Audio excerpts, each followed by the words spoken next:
Atos, capítulo 26.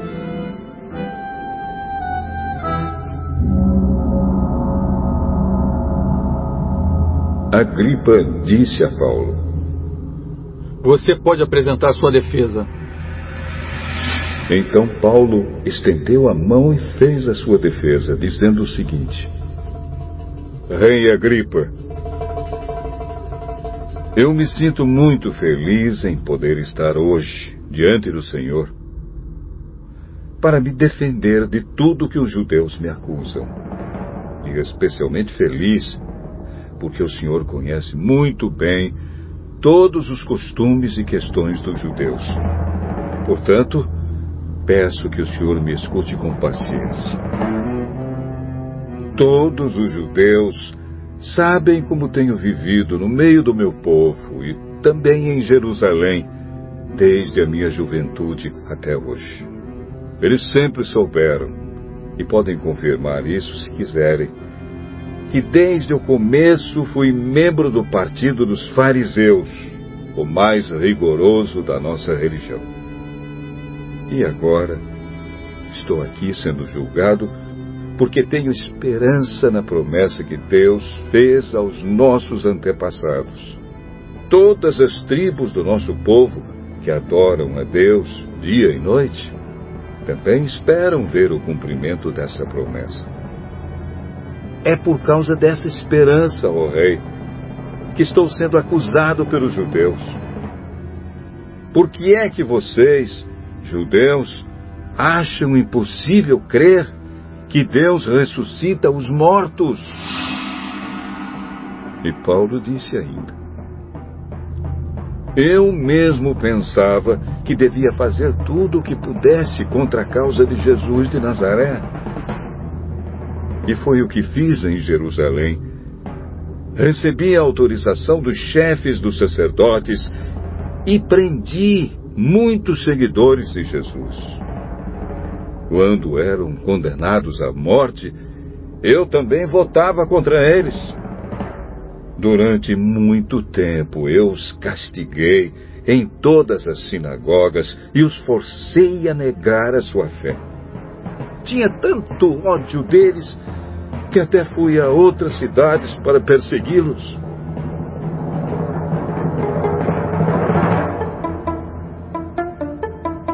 Foi por isso que viajei para a cidade de Damasco, levando autorização e ordens dos chefes dos sacerdotes.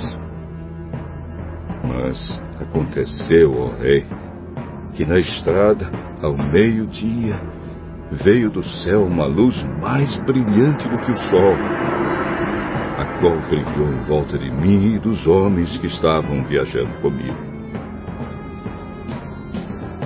Todos nós caímos no chão. E ouvi uma voz me dizer em hebraico: Saulo, Saulo, por que você me persegue? Não adianta você se revoltar contra mim. Então eu perguntei: Quem é o Senhor? E o Senhor respondeu: Eu sou Jesus, aquele que você persegue. Mas levante-se e fique de pé. Eu apareci a você para o escolher como meu servo, a fim de que você conte aos outros o que viu hoje e anuncie o que lhe vou mostrar depois. Vou livrar você dos judeus e também dos não-judeus a quem vou enviá-lo. Você vai abrir os olhos deles, a fim de que eles saiam da escuridão para a luz e do poder de Satanás para Deus. Então, por meio da fé em mim, eles serão perdoados dos seus pecados e passarão a ser parte do povo escolhido de Deus. Portanto, ó Rei Agripa, eu não desobedeci à visão que veio do céu. Anunciei a mensagem primeiro em Damasco e depois em Jerusalém, em toda a região da Judéia e entre os não-judeus. Eu dizia a todos que eles precisavam abandonar os seus pecados, voltar para Deus e fazer coisas que mostrassem que estavam de fato arrependidos. Foi por isso que alguns judeus me agarraram quando eu estava no pátio do templo e quiseram me matar. Mas até hoje Deus tem me ajudado. E por isso estou aqui, trazendo a sua mensagem a todos, tanto aos humildes como aos importantes.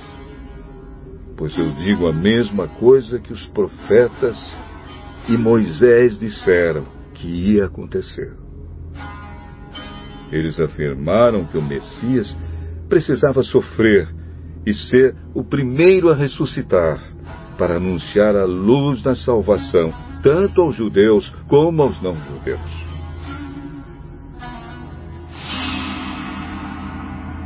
Quando Paulo estava se defendendo assim, Festo gritou: Paulo, você está louco! Estudou tanto que acabou perdendo o juízo. Eu não estou louco, Excelência. Estou em perfeito juízo e digo a verdade. Eu posso falar diante do rei Agripa com toda a coragem, porque tenho a certeza de que ele conhece todas essas coisas muito bem. Pois não aconteceram em nenhum lugar escondido. Rei Agripa, o senhor crê nos profetas. Eu sei que crê. Você pensa que assim, em tão pouco tempo, vai me tornar cristão? Pois eu pediria a Deus que em pouco ou muito tempo, não somente o senhor, mas todos os que estão me ouvindo hoje, chegassem a ser como eu. Mas sem essas correntes. Aí o rei Agripa, o governador, Berenice e todos os que estavam com ele se levantaram e saíram, comentando: Este homem não fez nada para merecer a morte. Nem para estar preso. Então Agripa disse a Festo: Ele já podia estar solto se não tivesse pedido para ser julgado pelo imperador.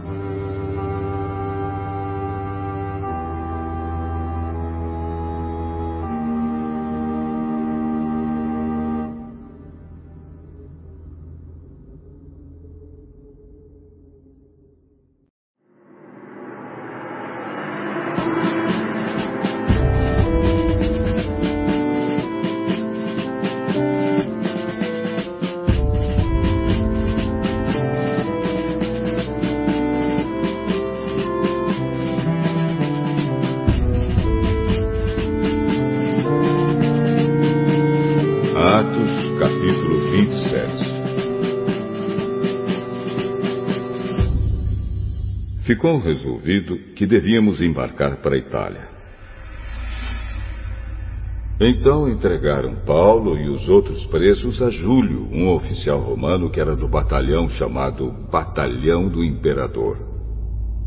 Nós embarcamos no navio da cidade de Adramítio, que estava pronto para navegar para os portos da província da Ásia. E assim começamos a viagem. Aristarco, um macedônio da cidade de Tessalônica, estava conosco. No dia seguinte chegamos ao porto de Sidom. Júlio tratava Paulo com bondade e lhe deu licença para ir ver os seus amigos e receber deles o que precisava. Depois de sairmos de Sidom, navegamos ao norte da ilha de Chipre, a fim de evitar os ventos que estavam soprando contra nós. Atravessamos o mar em frente ao litoral da região da Cilícia e província da Panfilha. E chegamos a Mirra, uma cidade da província da Lícia. Ali, um oficial romano encontrou um navio da cidade de Alexandria que ia para a Itália e nos fez embarcar nele. Navegamos bem devagar, vários dias, e com grande dificuldade chegamos em frente da cidade de Cnidro. Como o vento não nos deixava continuar naquela direção, passamos pelo Cabo Salmona da ilha de Creta e seguimos pelo lado sul daquela ilha, o qual é protegido dos ventos. Assim fomos navegando bem perto do litoral. E ainda com dificuldade, chegamos a um lugar chamado Bons Portos, perto da cidade de Lazéia. Ficamos ali muito tempo, e tornou-se perigoso continuar a viagem, porque o inverno estava chegando. Então Paulo avisou: homens, estou vendo que daqui para diante a nossa viagem será perigosa. Haverá grandes prejuízos, não somente com o navio e com a sua carga, mas também haverá perda de vidas.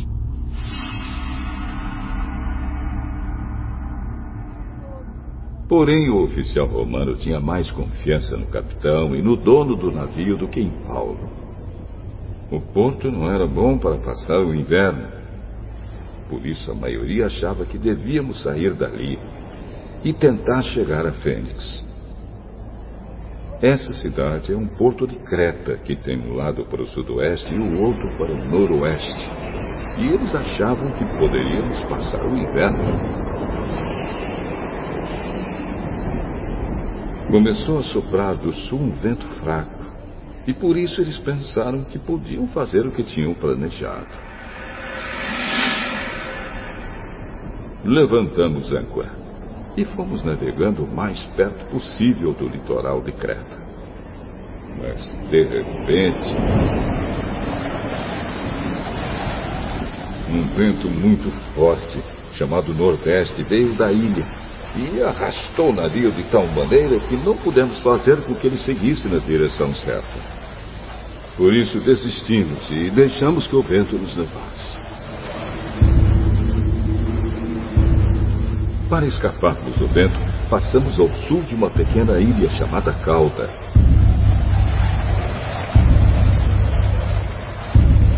Ali, com muita dificuldade, conseguimos recolher o bote do navio.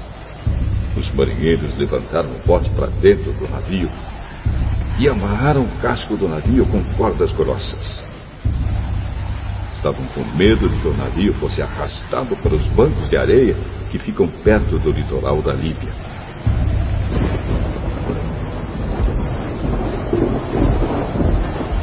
Então desceram as velas e deixaram que o navio fosse levado pelo vento. E a terrível tempestade continuou.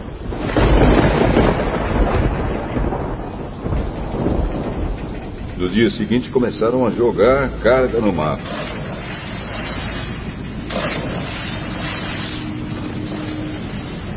E no outro dia, os marinheiros com as próprias mãos jogaram no mar uma parte do equipamento do navio. Durante muitos dias não pudemos ver o sol nem as estrelas, e o vento continuava soprando forte. Finalmente perdemos toda a esperança de nos salvarmos. Fazia muito tempo que eles não comiam nada. Então Paulo ficou de pé no meio deles e disse: homens, vocês deviam ter dado atenção ao que eu disse e ter ficado em Creta. E assim não teríamos tido toda esta perda e este prejuízo. Mas agora peço que tenham coragem. Ninguém vai morrer. Vamos perder somente o navio. Digo isso porque na noite passada um anjo do Deus a quem pertenço e sirvo apareceu a mim e disse: Paulo, não tenha medo. Você precisa ir até a presença do imperador. E Deus, na sua bondade, já lhe deu a vida de todos os que estão viajando com você. Por isso, homens, tenham coragem. Eu confio em Deus e estou certo de que Ele vai fazer o que me disse. Porém, vamos ser arrastados para alguma ilha.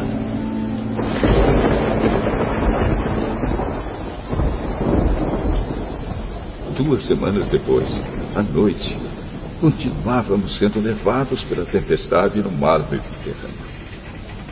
Mais ou menos à meia-noite, os marinheiros começaram a sentir que estávamos chegando perto de terra. Então jogaram no mar uma corda com um peso na ponta e viram que a água ali tinha 36 metros de fundura. Mais adiante tornaram a medir e deu 27 metros. Eles ficaram com muito medo de que o navio fosse bater contra as rochas. Por isso jogaram 4 âncoras da parte de trás do navio e oraram para que amanhecesse logo. Aí os marinheiros tentaram escapar do navio. Baixaram um bote no mar, fingindo que iam jogar âncoras da parte da frente do navio. Então Paulo disse ao oficial romano e aos soldados: "Ei, se os marinheiros não ficarem no navio, vocês não poderão se salvar." Aí os soldados cortaram as cordas que prendiam o bote e o largaram no mar.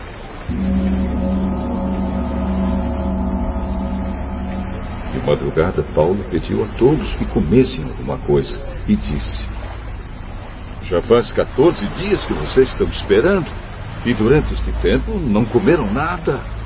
Agora, comam alguma coisa, por favor.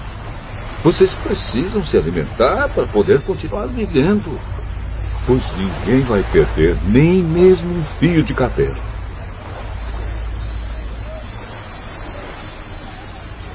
Em seguida, Paulo pegou o pão e deu graças a Deus diante de todos. Depois partiu o pão e começou a comer. Então eles ficaram com mais coragem e também comeram. No navio éramos ao todo 276 pessoas. Depois que todos comeram, jogaram o trigo no mar para que o navio ficasse mais leve. Quando amanheceu, os marinheiros não reconheceram a terra, mas viram a baía onde havia uma praia. Então resolveram fazer o possível para encalhar o navio.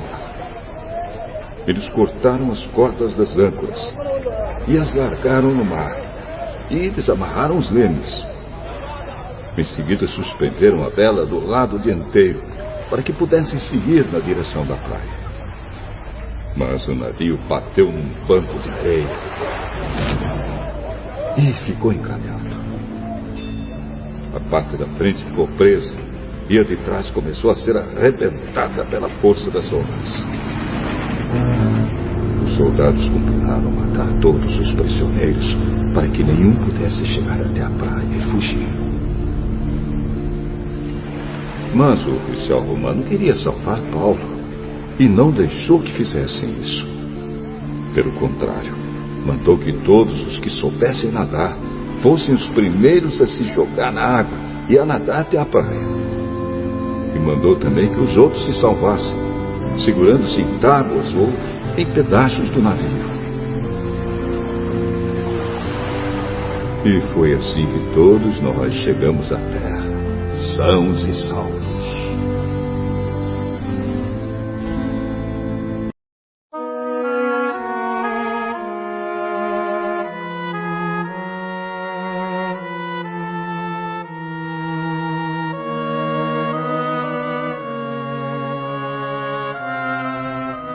Atos, capítulo 28.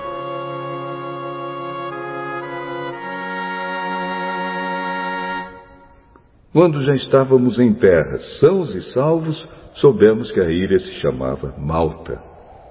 Os moradores dali nos trataram com muita bondade. Como estava chovendo e fazia frio, acenderam uma grande fogueira. Paulo juntou um feixe de gravetos e o estava jogando no fogo quando uma cobra, fugindo do calor, agarrou-se na mão dele. Os moradores da ilha viram a cobra pendurada na mão de Paulo e comentaram: Este homem deve ser um assassino. pois ele escapou do mar, mas mesmo assim a justiça divina não vai deixá-lo viver. Mas Paulo sacudiu a cobra para dentro do fogo e não sentiu nada. Eles pensavam que ele ia ficar inchado ou que ia cair morto de repente.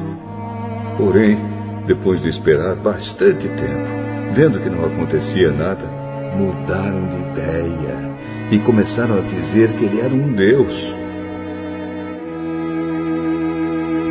Perto daquele lugar havia algumas terras que pertenciam a Públio, o chefe daquela ilha.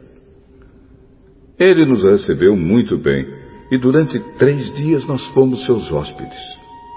O pai dele estava de cama, doente com febre e disenteria. Paulo entrou no quarto, fez uma oração, pôs as mãos sobre ele e o curou. Depois disso, os outros doentes da ilha vieram e também foram curados. Eles mostraram muito respeito por nós. E, quando embarcamos, puseram no navio tudo o que precisávamos para a viagem. Depois de ficarmos 3 meses na ilha, embarcamos num navio da cidade de Alexandria, que tinha na proa a figura dos deuses gêmeos, Castor e Pólux.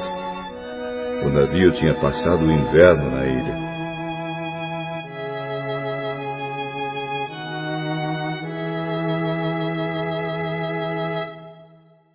Nós chegamos à cidade de Siracusa, onde ficamos 3 dias.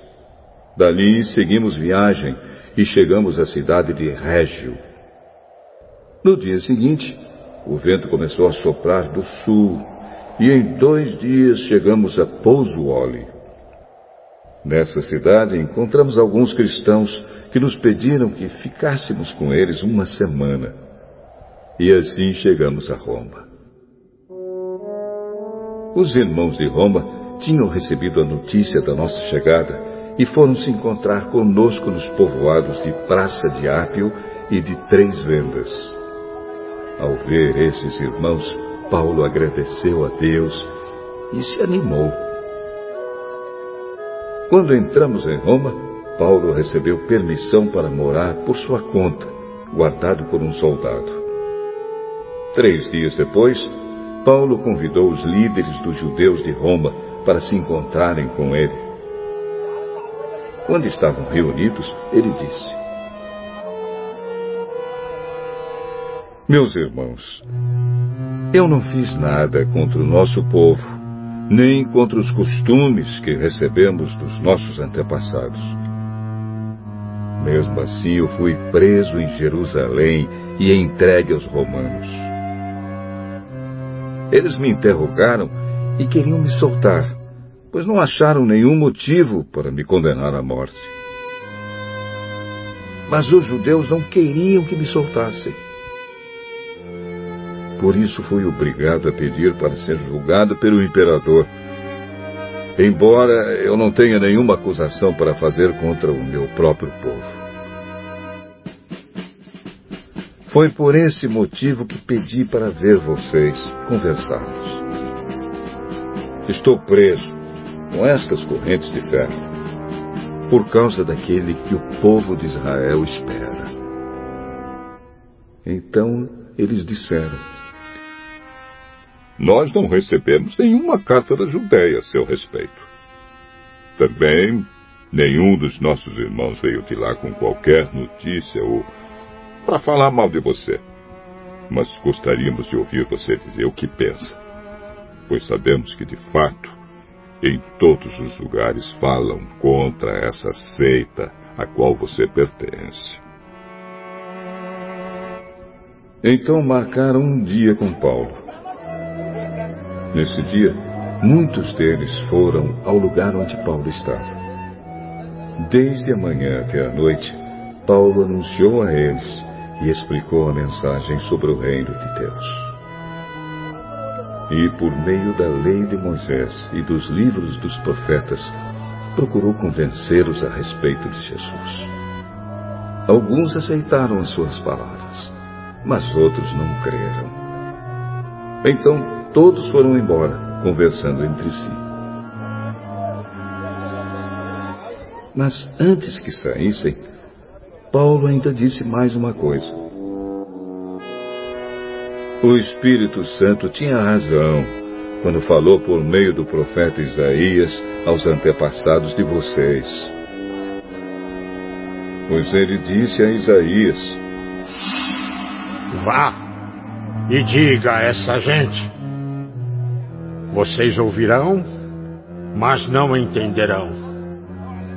Olharão, mas não enxergarão nada, pois a mente deste povo está fechada. Eles taparam os ouvidos e fecharam os olhos.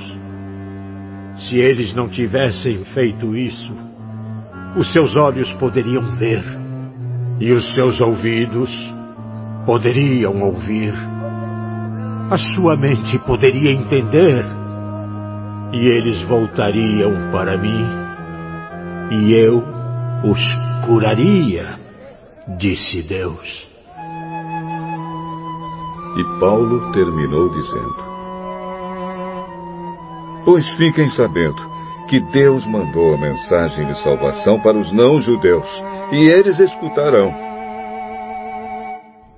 Depois que Paulo disse isso, os judeus foram embora, discutindo com violência. Durante 2 anos, Paulo morou ali, numa casa alugada, e recebia todos os que iam vê-lo. Ele anunciava o reino de Deus e ensinava a respeito do Senhor Jesus Cristo, falando com toda coragem e liberdade.